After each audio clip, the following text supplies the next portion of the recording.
ஏன் இந்த தைப்பூசத்திற்கு இவ்வளவு விசேஷம் அப்படின்னா, நம்மள நிறைய பேருக்கு திருவிளையாடல் படம் பார்த்துருப்போம்.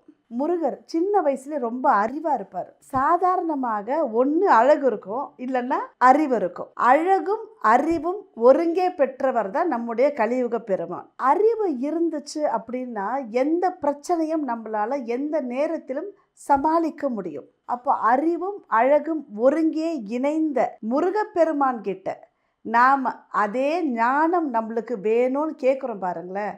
அந்த நாள் தான் இந்த தைப்பூச திருநாள்.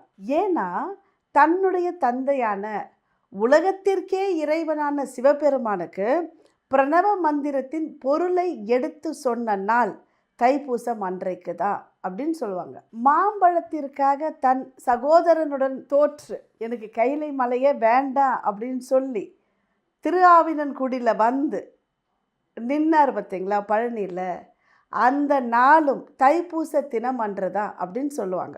நமக்கு அறிவை தருபவர் மாதா பிதா குரு தெய்வம். தெய்வத்திற்கு முன்னால நம்மளுக்கு குரு ரொம்ப முக்கியம் அப்படின்னு சொல்லுவாங்க. குருவை காமிச்சு கொடுக்கறது நம்மளுக்கு அம்மாவும் அப்பாவும் நம்மளுடைய பூர்வ புண்ணிய பலனும். தேவர்களுக்கு குருவான தேவ குருவிடம் இருந்து அறிவை பெறுவதற்கான அற்புதமான நாள் தான் தைப்பூச திருநாள்.